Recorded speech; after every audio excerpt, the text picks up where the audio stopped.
Magandang araw mga kapwa naka-quarantine. Isinusulong muli sa kongreso na baguhin ang Saligang Batas. Ang tanong ng marami, tama ba mag-charter change sa gitna ng pandemya? Upang linawin ang issue at kanilang mga posisyon ukol dito, makakapanayam natin si Congressman Alfredo Garbin Jr. ng AKO BICOL Party List at Chairperson ng House Committee on Constitutional Amendments at si Congressman Carlos Zarate ng Bayan Muna Party List.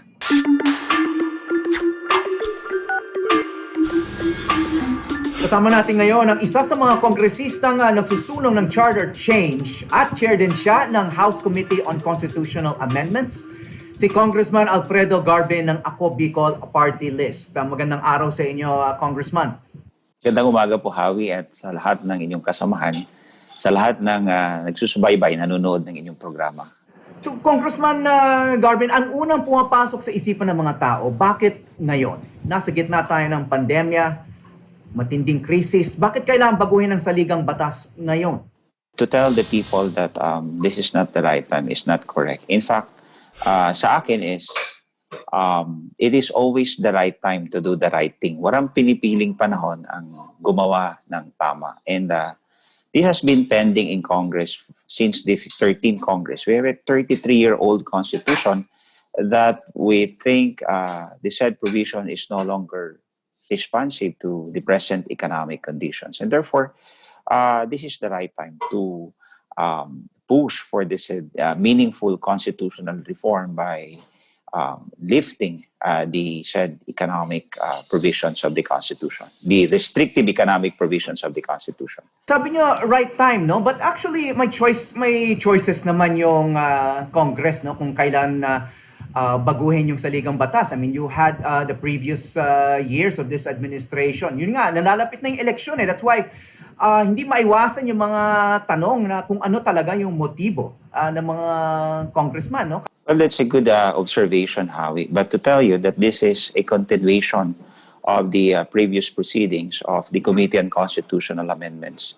In fact, Chair Rufus Rodriguez was about to come out with a committee report, but it was, hold because of the pandemic that started last year.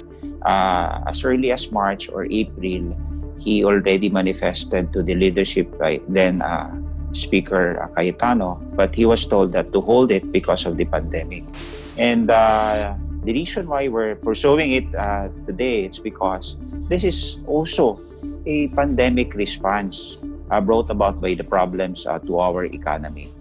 We want to send a signal to our foreign capitals, foreign direct investors, that we want to open up the economy. We want to better our position so that in the process of fully recovering our economy, we can invite these foreign direct investors, foreign direct capitals who were impeded by this restrictive economic provision for a very such long time. Well, of course, yun nga yung isang sinasabing dahilan kung bakit kailangan baguhin yung Saligang Batas, no? Yung economic reforms, lalo na yung mga restrictions sa foreign investment. But nabuhay naman talaga itong diskusyon tungkol sa charter change nung nagpulong, no? Kasama sa pagitan ng mga congressional leaders, Senate leaders, at saka si Pangulong Duterte nung Disyembre. From the reports, no, coming from the leaders of both houses, wala naman daw nabanggit na economic reforms ang Pangulo. Ang sinabi nga niya, in fact, it was a political reason na sinasite niya, kailangan daw baguhin ang party list system. Of course, you're representing a party list yourself, Congressman. Is that also a reason for why you want to change the Constitution? The subject matter of the discussion in Malacanang, I think way back December 7, was totally different from the one that we are pushing right now. The President was concerned about those party list organizations who are perceived to be supportive of our NPA rebels and espousing violence in order to bring down the government. What we are proposing right now is totally confined to the restrictive economic provisions, Howie. So, walang political provisions dito na dinidiscuss sa committee level. Of course, you're representing your own opinion and priority, no? But yun nga, sinasabi niyo na talagang sinabi ng Pangulo yon na that's the reason that he wants the constitution change, no? I mean, I'm sure may mga allies ang Pangulo na yun ang magagawing priority. Hindi kaya hahaba masyado yung usapan at diskusyon tungkol dito. Those are very two different goals, no? Changing the party list system and then itong sinasabi nyo na economic reform. Well, in the Senate, pending before them are three measures calling for amendment to the Constitution. First, the proposal that was filed by Senator Gordon. Second was the proposal that was filed by Senator Win Gatchalian, all for economic provisions. And third, recently filed by Bato de la Rosa and Senator Tolentino that calls for amendment on democratic representation and economic provision. So yung democratic representation, I would surmise that that pertains to the party list system. But if you will ask me, I think there's no need to amend the Constitution if the problem is some of our party list organizations perceived to be supporting NPA rebels to bring down the government. I think the remedy lies with the Commission on Election. All the government has to do is to file a cancellation proceedings of their registration, because their registration is a continuing requirement for a party list representative to sit in Congress. The moment it's canceled for the reason that they are espousing violence and supporting the NPA rebels, then they will cease to be a party list representatives if proven to be true. So that's the remedy. So you need not undergo the tedious process of amending the Constitution. But do you agree that there are certain party list groups that have been elected that should not be members of the House of Representatives? Well, it's not for me to say that. It's for the Commission on Elections to determine who are those qualified and not qualified to be a party list representatives. In the first place, they are the one who accredit the party list groups, whether they can join the party list system. And they are also the one who provides, declare the winners and provides the assumptions of office by issuing those declarations of winners. So talagang COMELEC yan. Dapat busisiin ng COMELEC. Alinsunod sa Republic Act 7941, which is the Party List System Act.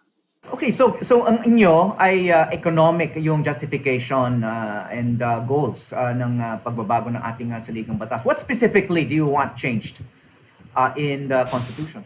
Well, Howie, we are focusing on Article 12, Article 14, and Article 16 of the 1987 Constitution. And this speaks about the national patrimony and economy of our country. It speaks about the foreign participation in our national patrimony and ownership in the sectors of our economy.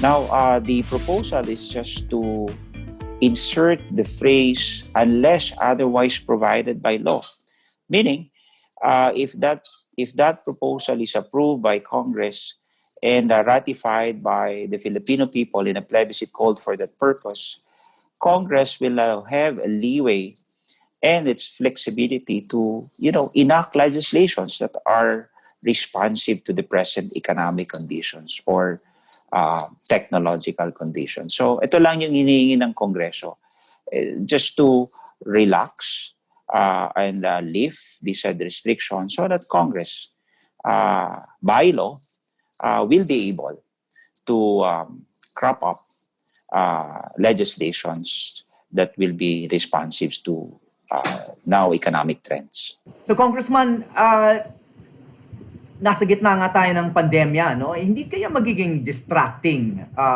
kahit maganda yung inyong goal o pakay dito sa effort na baguhin yung ating Saligang Batas.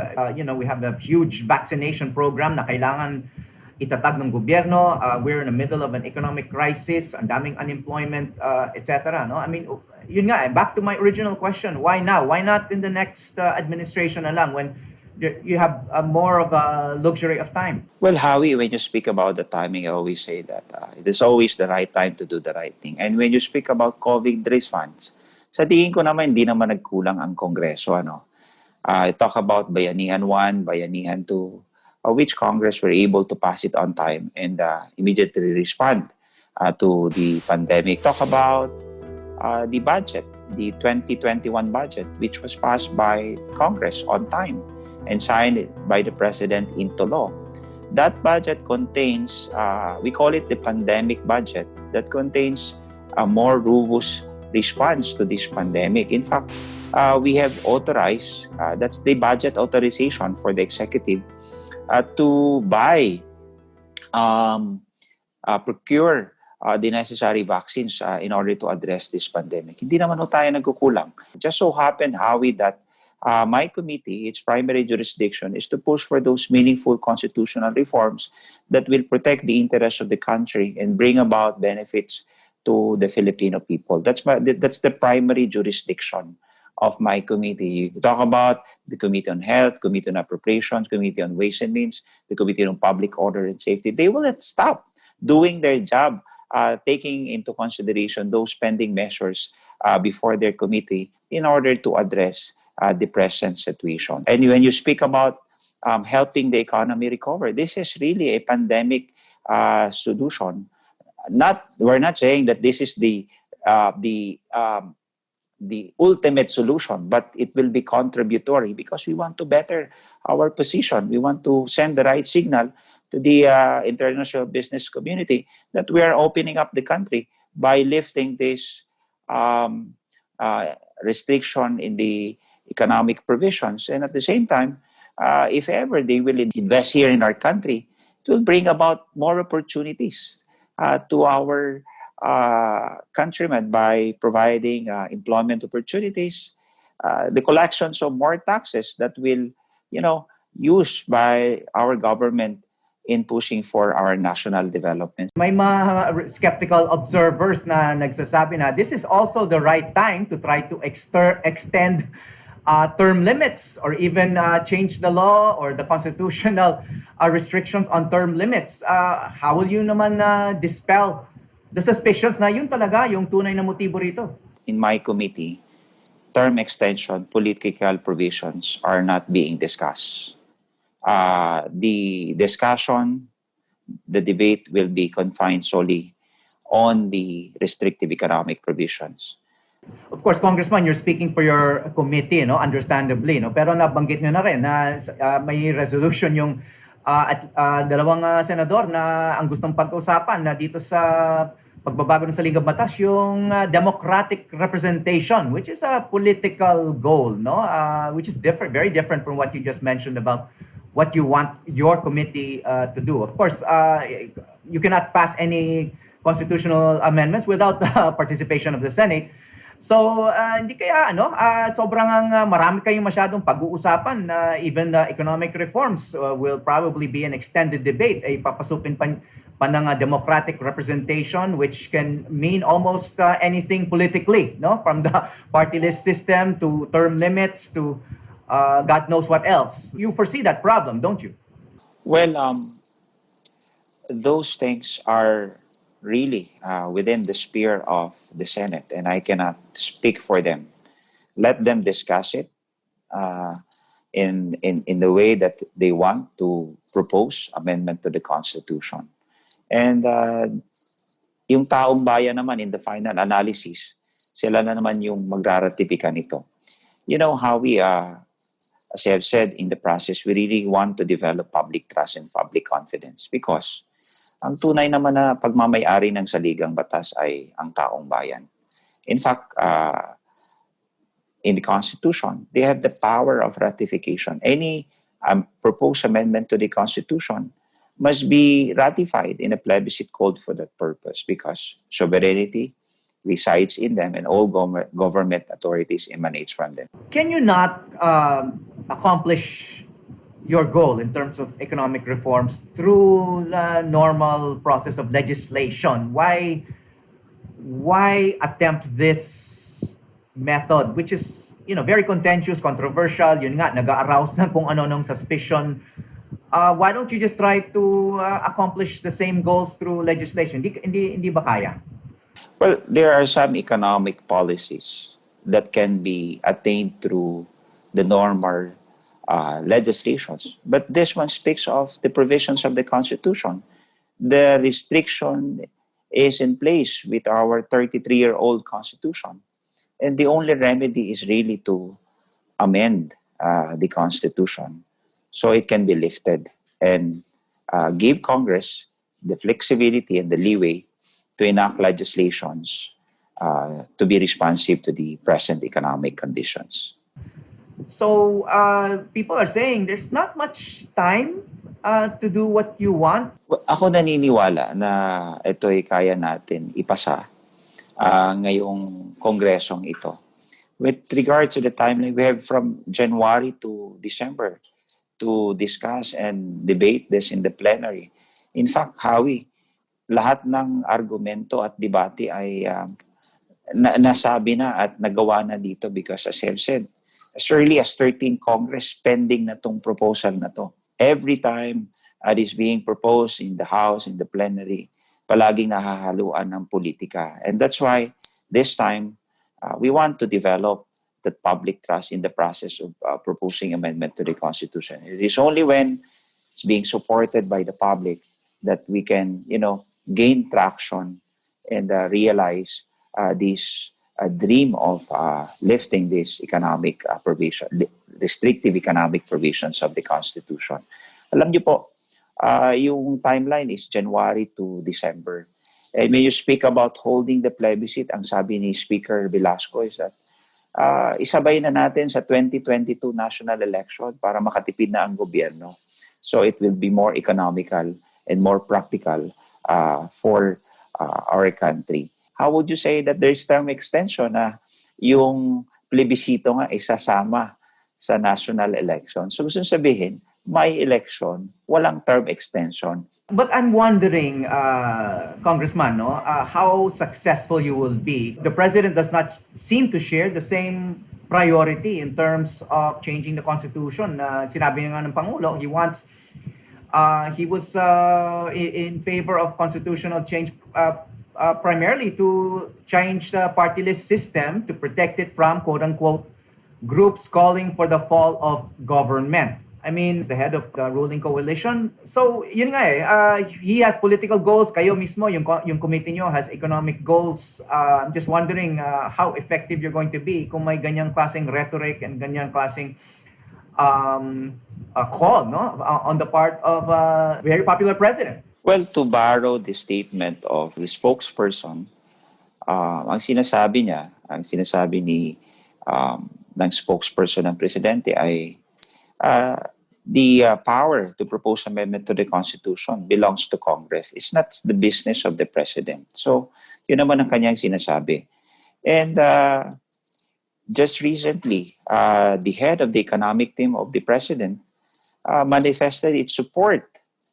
Secretary Dominguez, the Secretary of Finance, that he is supportive of the lifting the restrictive economic provisions of the Constitution. Last week, we had this manifesto of support of the supermajority coalition of the House of Representatives signed by the heads of the political parties, the Nationalist People's Coalition, the PDP, NP, Lakas NUCD, NUP, the party list coalitions, and the independent bloc.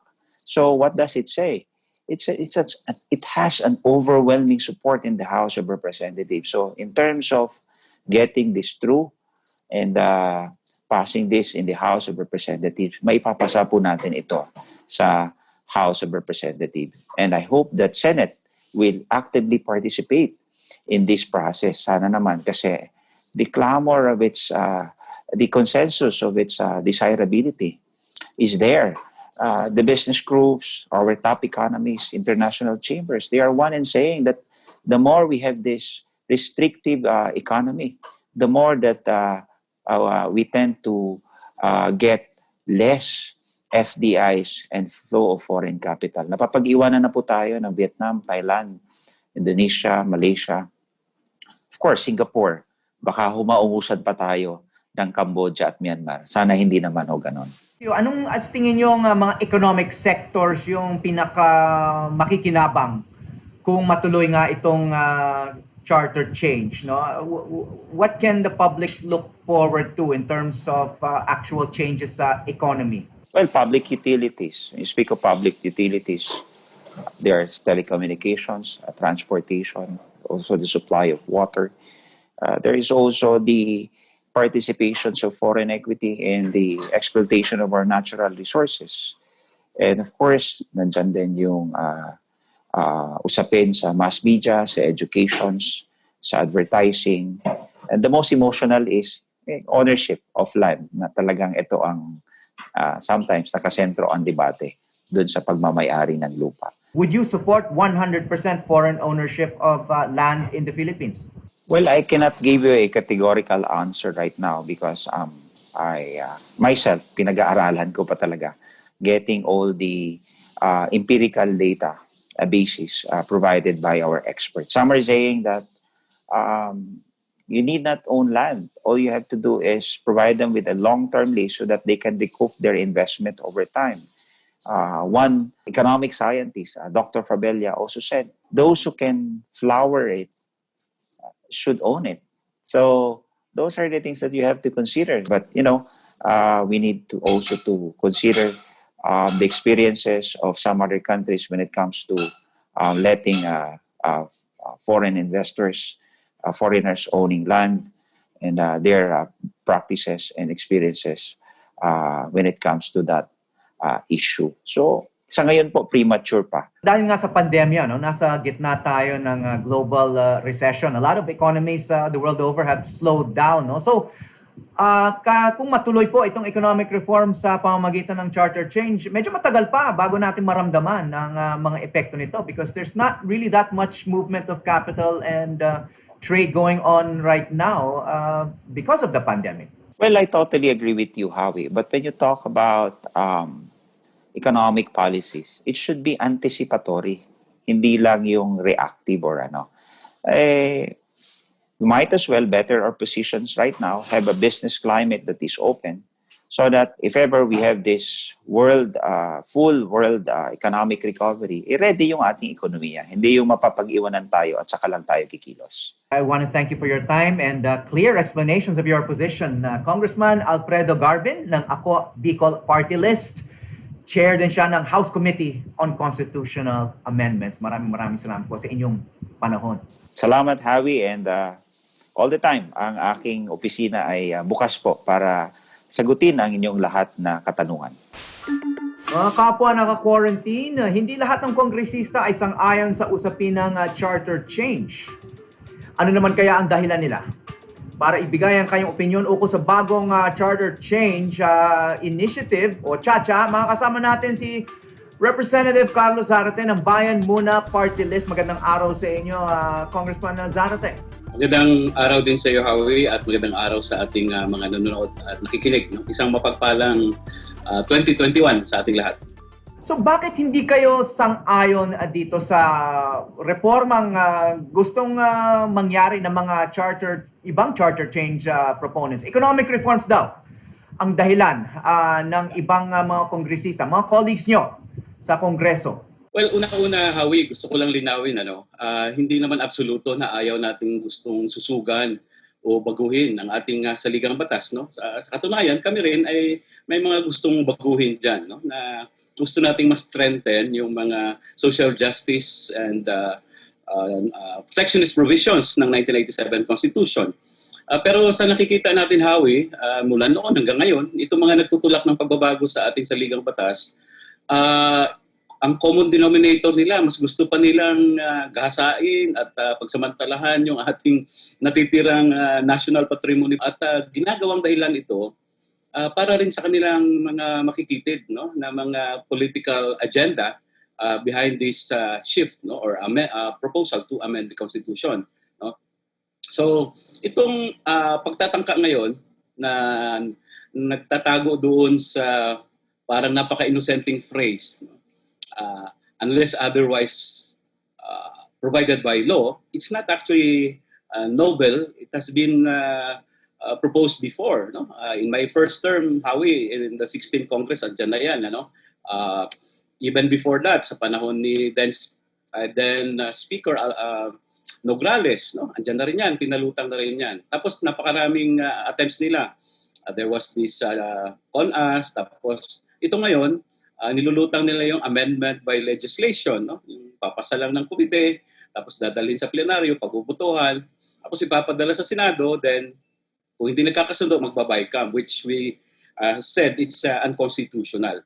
Now, doon sa tinutulak nila na amendments daw no, sa ating mga economic provisions, tingin namin Howie, delikado, no? And in fact, duplicitous, to say the least. No? Dahil ang gusto nilang gawin, kung ano yung policy no, na laid down by the sovereign Filipino people through the Constitution. Halimbawa, yung citizenship requirements, no? Yung ownership of lands, that is 60-40, for example.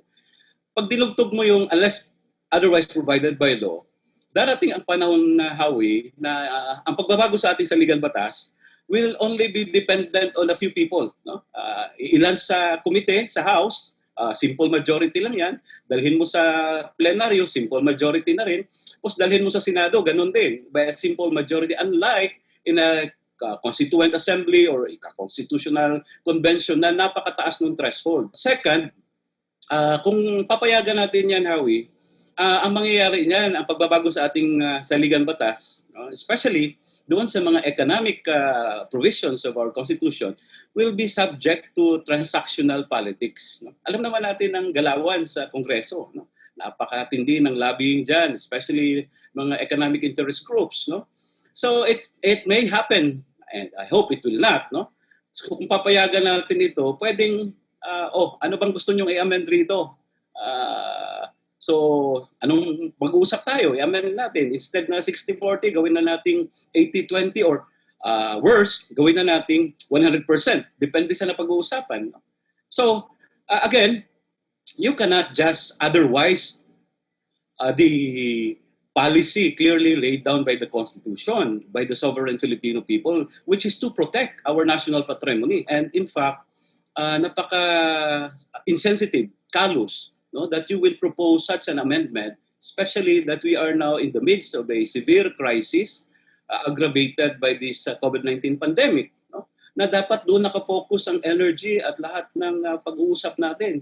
Sa halip na dito sa isang very divisive proposal, no, na tingin namin meron pang nasa likod nito ng mga political agenda, Howie. Well, ang sinasabi nga ng ibang proponents, makakatulong daw ito sa economic recovery dahil nga nasa gitna tayo ng isang malawakang krisis. This is a possible solution doon sa mga sektor nga na nagka-krisis dahil sa pandemya. You don't need to amend the Constitution. Hindi kailangan, Howie, may amend mo ang Constitution. No? In fact, ang ating Saligang Batas, kahit na mayroong mga protectionist provision niyan, napaka-liberal no? Pagdating sa usapin ng ekonomiya. At sa katunayan, kahit na hindi pa binago ang ating Saligang Batas, Howie, via legislation, ang dami ng mga niluwagan sa ating ekonomiya. No? For example, the last bastion of sector of our economy na controlled ng mga Filipinos, yung retail trade. Just before we went on recess in our first regular session, ipinasa na yan sa House. No? Niluluwagan na siya, pinayagan ng mga dayuhan para mag-participate dito sa retail trade. Remember, ang batas na ito dati ay ipinasa para maproteksyonan yung mga Pilipino.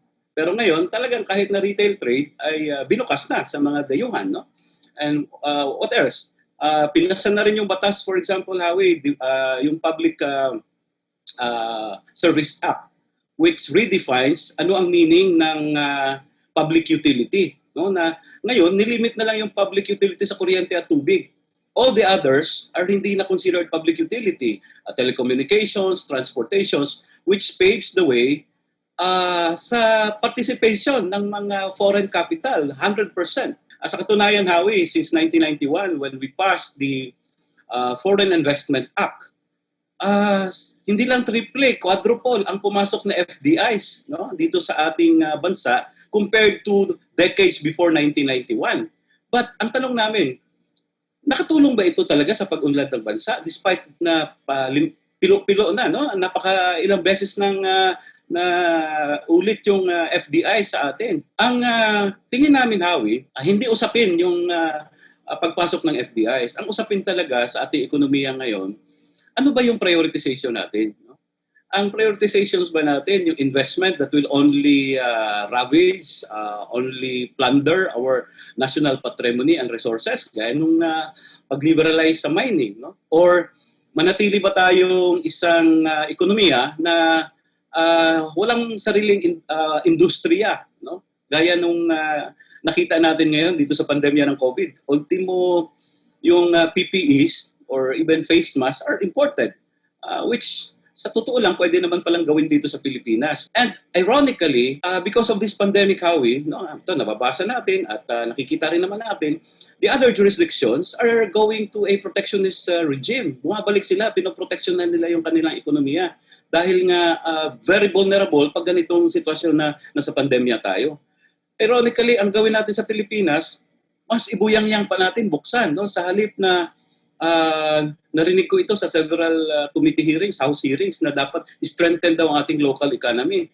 So that is very ironic. How can you strengthen your local economy when you are, even opening it up?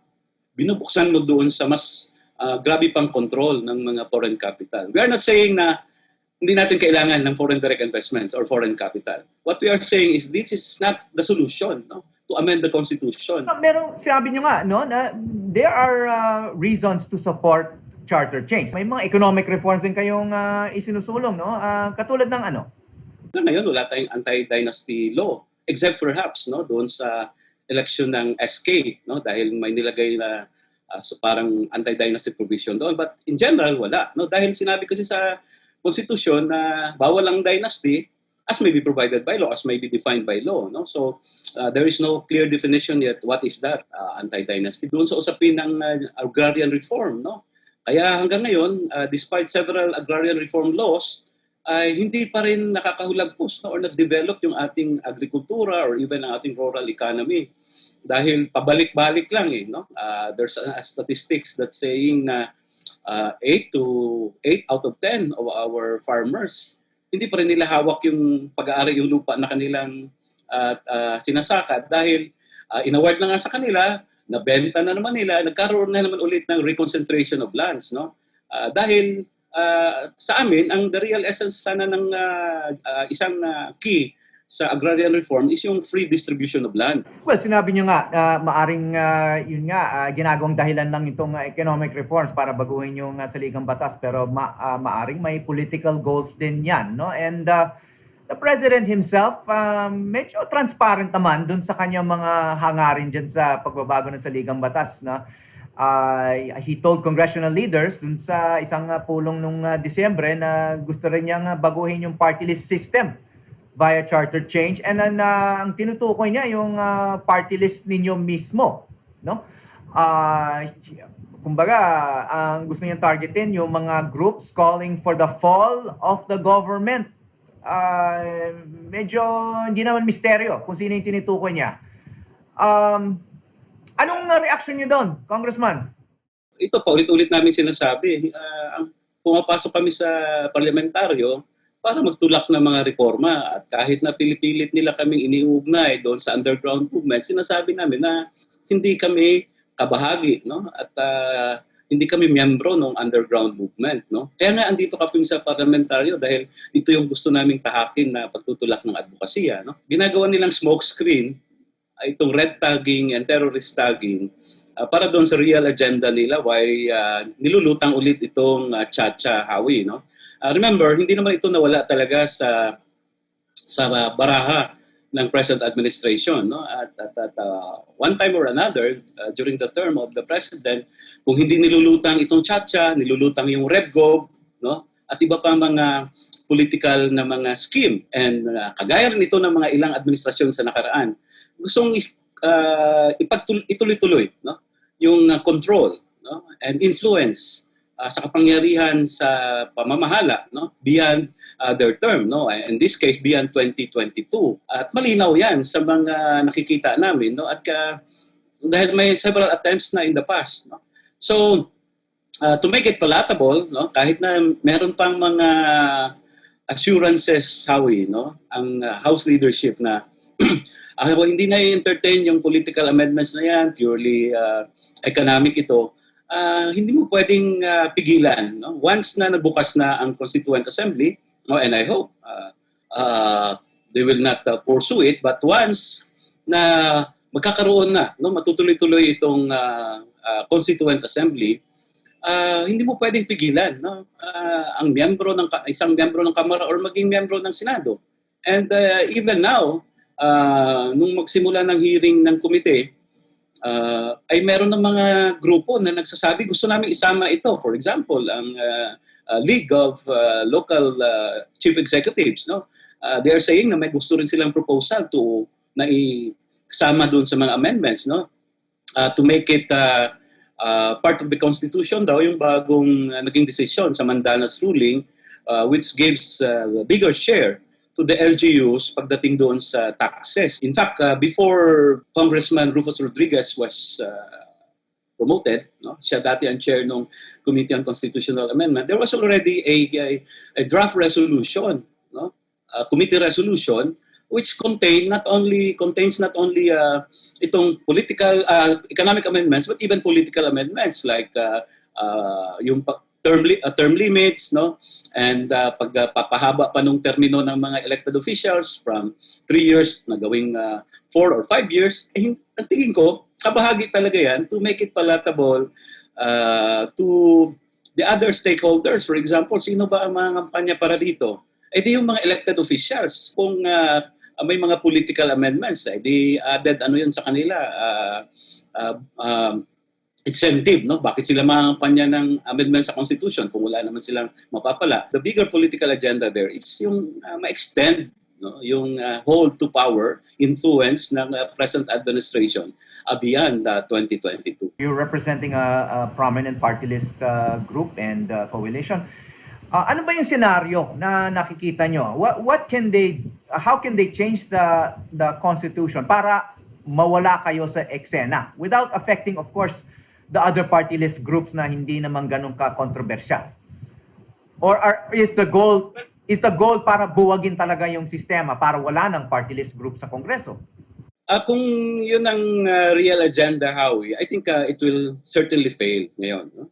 Alisin mo yung party list. For example, sa House, isang malaking bloke na ang party list coalition dyan. No? In fact, ang mga major positions sa House ay nasa kamay ng mga elected party list. Ang nagiging consensus ngayon ay itulak yung matagal na rin naming gusto mangyari, magkaroon ng amendments doon sa party list law to strengthen the party list system, no? At kailangang linawin sino yung marginalized sector, ano ba talaga yung requirements pag ikaw ang naging nominee, no? And several others, no, pinasok namin mga provisions doon. And I heard that even in the Senate, ganun yung sense sa Senate, no? Hindi ka mag-a-amend ng Constitution dahil tanggalin mo lang yung party list. But in the House, the chair of the Committee on Constitutional Amendments is Congressman Garbin. Himself is a representative coming from a party list, no, the AKO BICOL Party List. So certainly, hindi nila gagawin yung isang amendment that will also, eliminate the participation ng sector nila. Meron bang senaryo na ma-retain itong party list system pero kayo, yung block nyo, yung Makabayan block, ang mawawala? How can they change the Constitution para mawala kayo kung yun talaga ang isang goal? Alam mo, Howie, kasi sinasabi nila, kasi daw we are advocating for the downfall of the government. Sabi ko nga, i-review nyo nga lahat ng aming mga documents, ang aming mga ipinasang mga batas. These are all the reforms, no? At hindi kami nananawagan na maglusad ng ganito na para bumagsak yung pamahalaan. So, kung meron kaming ginawang labag sa batas, di noon pa sana, Howie, napaalis na kami. No? Dahil that's one ground for your expulsion, no? Or denial of your nominations na tumakbo sa party list. But in 2019, for example, election, Howie, may nag-file sa amin ng disqualification. Pero binasura ng COMELEC yun dahil walang basihan yung mga sinabi nila. No? Not only that, in the past, meron na rin ganung mga klaseng disqualification cases. And paulit-ulit, napatunayan namin na hindi kami lumalabag, no, sa anumang batas, no, na itinaktakda. Pero kailangan ko lang tanungin, Congressman, no? Do you share any goals with the underground groups na yung tinutukoy nilang gustong pabagsakin ng gobyerno? Hindi naman namin dinideny, no, na halimbawa, yung mga advocacies namin ay halimbawa for genuine agrarian reform, for national industrialization, no, and pag-criticize sa pamahalaan, no, ay ginagawa rin niya ng underground group. But hindi kami nag-aarma, Howie, no? We are pursuing our advocacies dito sa parlamentaryo. No? So kung nananawagan man kami ng pagbabago sa sistema, pagbabago sa lipunan, that is our belief. No? At yung issue nila sa amin, kung hindi kayo kasama dyan sa underground movement, bakit hindi nyo sila dinidenounce? No? Ang aming sabi dyan, these are revolutionary groups. No? At ang mas gusto natin na i-engage sila sa usapang pangkapayapaan, for example, dahil may nakikita tayo na posibilidad na baka magkaroon ng political solution. In the same manner, Howie, in the past, hindi namin dinidenounce ang Moro Islamic Liberation Front and Moro National Liberation Front. Tumulong tayo na i-engage sila. And now, nagkaroon ng political solution. Ganon din ang sinasabi natin dito sa National Democratic Front. No? Dahil kung isasara mo, no, ang pintuan sa kanila ay paano pa magkakaroon ng political solution, and ito yung ginagawa ngayon ng present administration. No? Hinahamon nga namin sila, if talagang meron kayong sinasabi niyong track na ebidensya, then handa naman namin harapin yan at the right venue. But they're not doing that. So, may sapat ba na panahon talaga na na pwedeng baguhin yung Saligang Batas? Is this kind of a pointless argument dahil yun nga, kukunti na lang ang oras para gawin lahat para baguhin yung Saligang Batas. Dadaan pa yan sa plebisito. Yeah, tama ka, Howie, no? At sabi ko, divisive ito. Magsasayang na naman tayo ng enerhiya, oras, at even pondo rito, no? Kaya nakikita mo, kahit na yung mga sektor na ina-expect mo sana susuportahan ito, yung mga nasa negosyo, no? Yung Philippine Chamber of Commerce, yung Makati Business Club, yung financial executives, no, yung Felix. Sabi nila, this is not the right time. We barely have siguro 15 months to go. Then, in fact, sa October is already filing of certificates of candidacy. No? So, ang mode ngayon ng mga tao ay talagang, kahit na yung mga politiko ay naghahanda. No? So, distraction ito doon sa real issues na dapat nating pinagtutuunan ngayon. Pero ito, nilulutang uli itong tsa-tsa, no?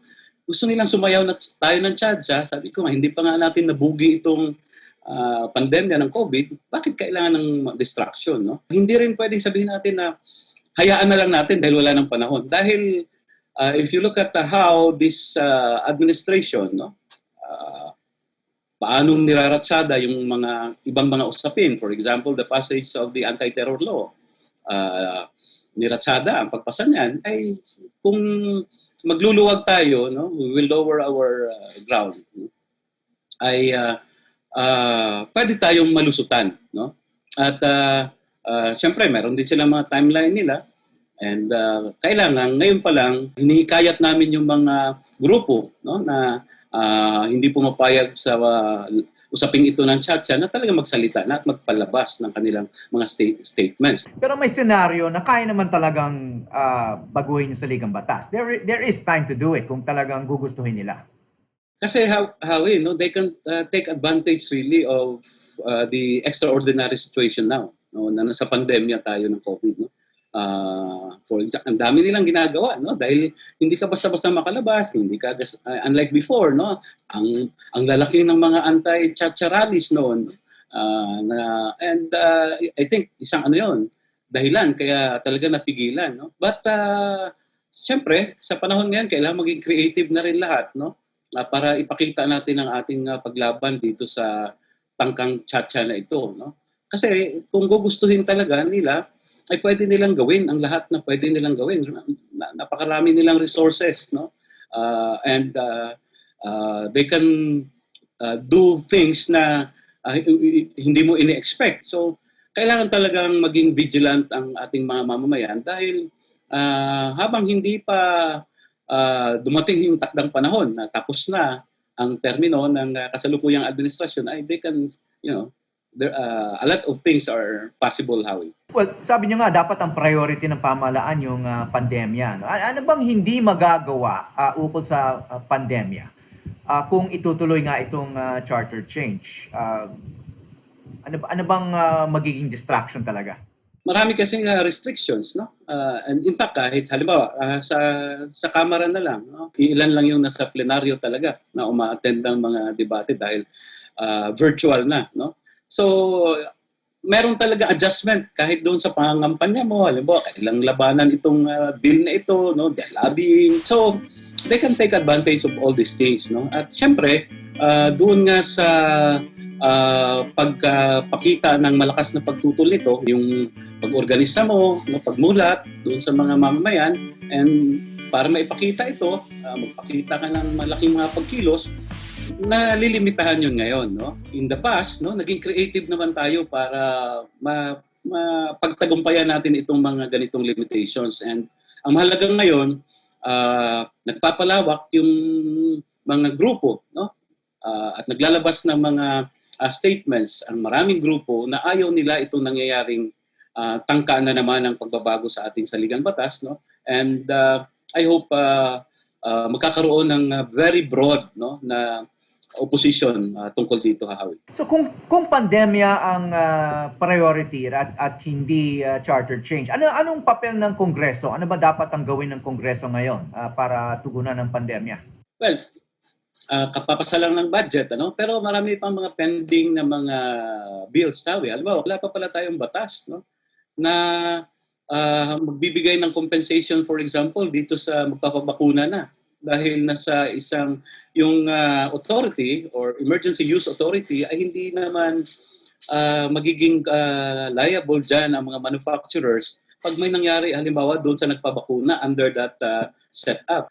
Sino ang maging liable dito? National government ba, ang local government, or the private sector? Dahil it's very, napaka-unique sa Pilipinas. Meron tayong tripartite arrangement para sa pamimili ng bakuna, unlike in other jurisdictions na centralized talaga. Ang dami pang mga kababayan nating nawalan ng hanap buhay in this past more than 300 days na ata na lockdown na hindi nakakatanggap ng ayuda. So may mga pending bills pa dyan, no?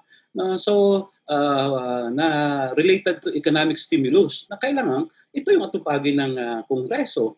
So marami pang dapat gawin. So sa halip na kami ay ma-divert ang aming attention dito sa chat-chat na very divisive, dapat nakafocus kami rito sa mga usapin na ito.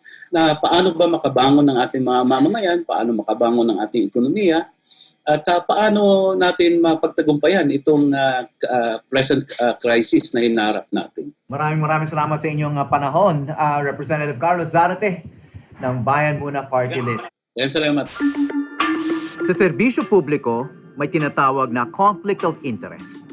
Mga gawaing para raw sa bayan, ngunit may pansariling pakinabang pala ng panukala. Sa pagbabago ng saligang batas, hindi maikakaila na maaring singitan ng panukalang pahabain ang termino ng mga nakaupo na sila rin nagsusulong ng charter change. Bukod sa pagdududa, baka wala naman mawawala kung palipasin ang kasulukuyang termino at ipaubayan na lang ang charter change sa susunod na kongreso. Maraming salamat sa panunood at pakikinig. Ako po, si Howie Severino.